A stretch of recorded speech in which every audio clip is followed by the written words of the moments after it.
Son obligaciones de los patrones. Cumplir las disposiciones de las normas de trabajo aplicables a sus empresas o establecimientos. Pagar a los trabajadores los salarios e indemnizaciones de conformidad con las normas vigentes en la empresa o establecimiento. Proporcionar oportunamente a los trabajadores los útiles, instrumentos y materiales necesarios para la ejecución del trabajo, debiendo darlos de buena calidad, en buen estado y reponerlos tan luego como dejen de ser eficientes, siempre que aquellos no se hayan comprometido a usar herramienta propia. El patrón no podrá exigir indemnización alguna por el desgaste natural que sufran los útiles, instrumentos y materiales de trabajo. Proporcionar local seguro para la guarda de los instrumentos y útiles de trabajo pertenecientes al trabajador, siempre que deban permanecer en el lugar en que prestan los servicios, sin que sea lícito al patrón retenerlos a título de indemnización, garantía o cualquier otro. El registro de instrumentos o útiles de trabajo deberá hacerse siempre que el trabajador lo solicite.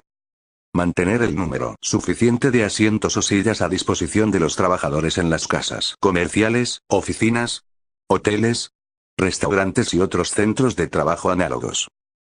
La misma disposición se observará en los establecimientos industriales cuando lo permita la naturaleza del trabajo.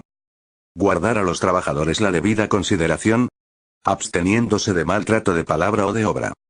Expedir cada 15 días, a solicitud de los trabajadores, una constancia escrita del número de días trabajados y del salario percibido. Expedir al trabajador que lo solicite o se separe de la empresa, dentro del término de 3 días, una constancia escrita relativa a sus servicios. Conceder a los trabajadores el tiempo necesario para el ejercicio del voto en las elecciones populares y para el cumplimiento de los servicios de jurados, electorales y censales, a que se refiere el artículo 5 de la Constitución, cuando esas actividades deban cumplirse dentro de sus horas de trabajo. Permitir a los trabajadores faltar a su trabajo para desempeñar una comisión accidental o permanente de su sindicato o del Estado, siempre que avisen con la oportunidad debida y que el número de trabajadores comisionados no sea tal que perjudique la buena marcha del establecimiento. El tiempo perdido podrá descontarse al trabajador a no ser que lo compense con un tiempo igual de trabajo efectivo. Cuando la comisión sea de carácter permanente, el trabajador o trabajadores podrán volver al puesto que ocupaban, conservando todos sus derechos, siempre y cuando regresen a su trabajo dentro del término de 6 años.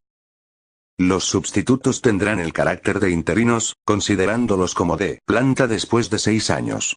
Poner en conocimiento del sindicato titular del contrato colectivo y de los trabajadores de la categoría inmediata inferior, los puestos de nueva creación, las vacantes definitivas y las temporales que deban cubrirse. Establecer y sostener las escuelas artículo 123 constitucional, de conformidad con lo que dispongan las leyes y la Secretaría de Educación Pública.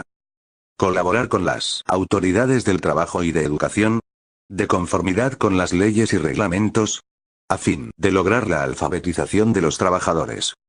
Hacer por su cuenta, cuando empleen más de 100 y menos de 1000 trabajadores, los gastos indispensables para sostener en forma decorosa los estudios técnicos, industriales o prácticos, en centros especiales, nacionales o extranjeros, de uno de sus trabajadores o de uno de los hijos de estos, designado en atención a sus aptitudes, cualidades y dedicación, por los mismos trabajadores y el patrón.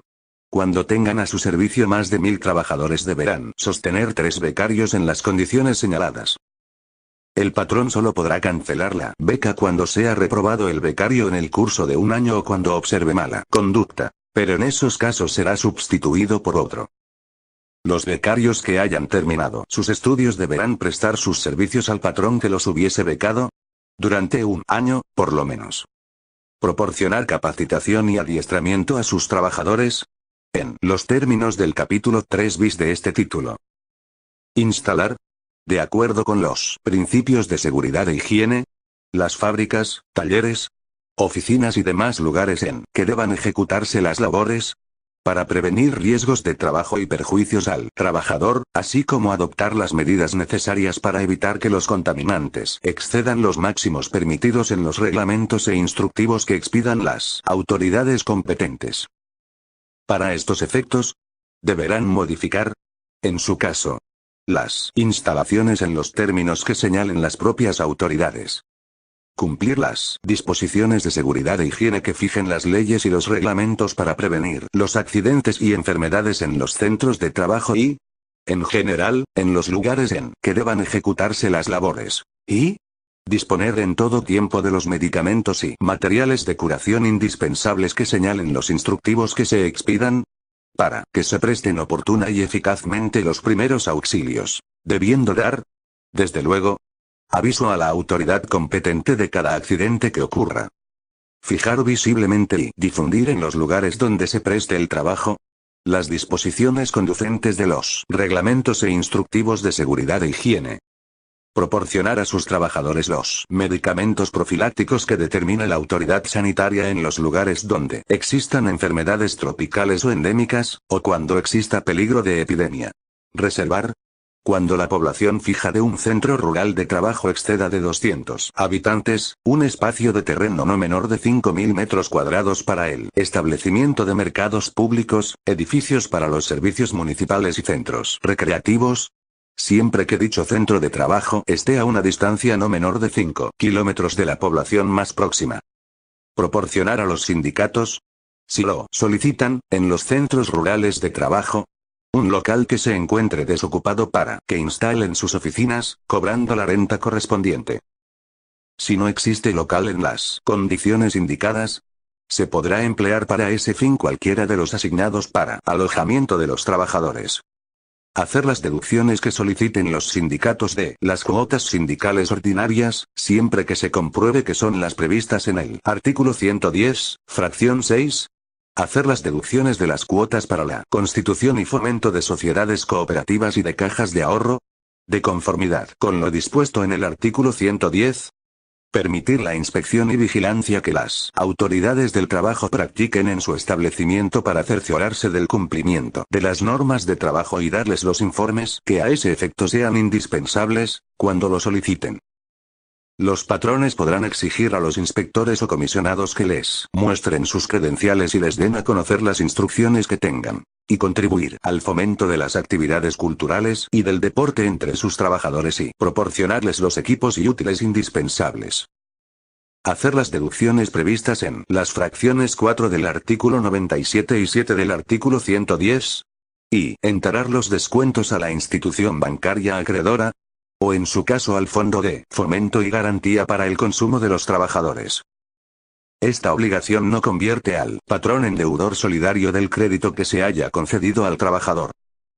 Proporcionar a las mujeres embarazadas la protección que establezcan los reglamentos. Participar en la integración y funcionamiento de las comisiones que deban formarse en cada centro de trabajo, de acuerdo con lo establecido por esta ley.